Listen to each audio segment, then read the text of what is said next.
Hello everyone, आज हम लोग एक्सरसाइज 16A का एग्जाम्पल नंबर 21 सॉल्व करेंगे। चलिए क्वेश्चन पढ़ते हैं। क्वेश्चन है to warn ships for underwater rocks a lighthouse spreads a red coloured light over a sector of angle 72 degree to a distance of 15 kilometre. Find the area of sea over which the ships are warned. और यहाँ पर पाई का value 3.14 दिया है। ठीक है, हमको यही वाला पाई का वैल्यू यूज करना है। अब जो क्वेश्चन में दिया हुआ उसको हम लोग थोड़ा सा समझ लेते हैं। समुद्र के किनारे पे, जैसे मान लीजिए समुद्र है और उसका ये किनारा है, यहाँ पर अक्सर हम देखे होंगे एक लाइट हाउस लगा होता है। किस लिए? क्योंकि अक्सर समुद्र के किनारे पे आने पे कुछ पत्थर यहाँ पर होता है। ठीक है, और लाइट यहाँ पर पड़ने की वजह से जो उधर से सीप आ रही है उसको ये पत्थर देखने में आसानी हो, क्योंकि बीच समुद्र में हमको पत्थर उतना देखने को नहीं मिलता है। तो किनारे पे जो पत्थर होता है उसको दिखने के लिए हम यहाँ पर क्या करते हैं, किनारे पे लाइट हाउस लगाते हैं। ठीक है, और ये लाइट हाउस क्या करता है, एक तरफ फोकस करता है, यानी कि टॉर्च की तरह वो लाइट देता है किसी एक डायरेक्शन में। तो कभी भी टॉर्च का लाइट जब सरफेस पे पड़ता है तो वो कुछ ऐसे जाता है। ठीक है, जैसे जैसे हम आगे की तरफ बढ़ते हैं वैसे वैसे वो फैलते जाता है, यानी कि वो सेक्टर का फॉर्म होता है। और क्वेश्चन में पहले से भी दे रखा है कि ये क्या है, सेक्टर के फॉर्म का है, यानी कि ताकि हमको कंफ्यूजन भी ना हो। ठीक है, और वो जो सेक्टर है उस सेक्टर का एंगल कितना बन रहा है, 72 डिग्री, और उसका रेडियस कितना है, 15 किलोमीटर।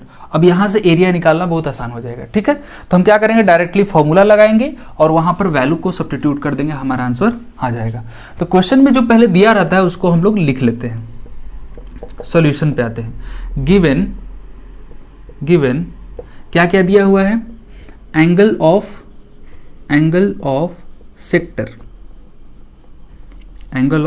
सेक्टर कितना है, 72 डिग्री। दूसरा दिया है रेडियस ऑफ सेक्टर, वो कितना दिया हुआ है, 15 किलोमीटर। ठीक है, अब एक बात ध्यान देंगे, 15 किलोमीटर यहां पर क्या है ना, क्वांटिटी बड़ा है इसलिए किलोमीटर में दिया। अगर मीटर में हम रखते हैं तो जो हमारा नंबर होगा ना वो काफी बड़ा हो जाएगा, इसलिए हम क्या करते हैं, किलोमीटर में। और यहां पर यूनिट को चेंज करने की कोई जरूरत नहीं है, क्योंकि यहां पर लेंथ का जो डायमेंशन है केवल यही है। अगर हम बात करें रेक्टेंगल का, तो रेक्टेंगल के कंडीशन में क्या होता है, लेंथ और ब्रेथ दोनों होता है। मान लेते हैं कि लेंथ किलोमीटर में दिया है और ब्रेथ मीटर में दिया है और उसका एरिया निकालना है, तो वहां पर दोनों को सेम यूनिट में रखना जरूरी है, या तो दोनों को मीटर में या फिर दोनों को किलोमीटर में। लेकिन सेक्टर और सर्कल की कंडीशन में क्या होता है कि वहां पर लेंथ का जो डायमेंशन होता है केवल रेडियस होता है। जिस यूनिट में रेडियस होगा उसी यूनिट में उसका एरिया भी निकल के आएगा। ठीक है, तो अगर यूनिट रेडियस का यूनिट हम किलोमीटर में रखते हैं तो एरिया भी उसका किलोमीटर स्क्वायर में ही निकल के आएगा। ठीक है, तो यहां पर हमको चेंज करने की कोई जरूरत है नहीं। तो अब हमको क्या करना है, सेक्टर का एरिया निकालना है। तो रिक्वायर्ड एरिया जो होगा वो सेक्टर के फॉर्म में होगा, तो उसका फॉर्मूला क्या हो जाएगा, pi R square into theta by 360। ठीक है, यहां पर वैल्यू हम रख देंगे। तो पाई का वैल्यू हमें कितना रखना है, 3.14। रेडियस कितना है, 15 इंटू 15। ठीक है, स्क्वायर है। थीटा का वैल्यू कितना है, 72, और नीचे हो जाएगा 360।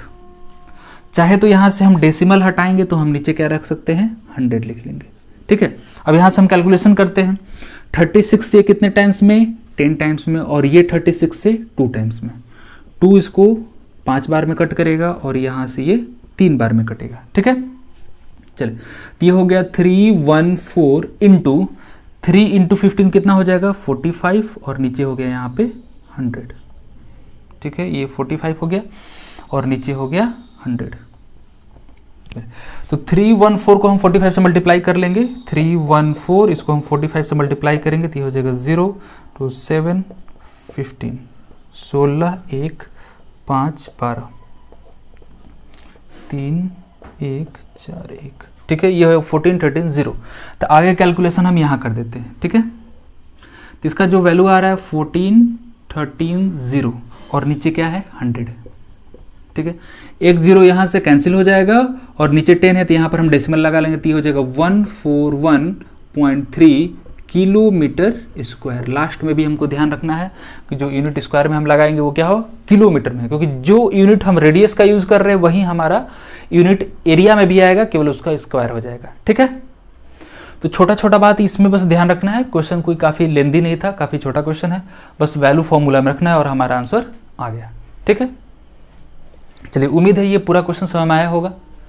ठीक है, अगर कहीं भी कोई दिक्कत होता है आप उसे कमेंट जरूर करिएगा। ठीक है, आज के वीडियो में बस इतना ही, मिलते हैं नेक्स्ट वीडियो में नए क्वेश्चन के साथ। Thank you.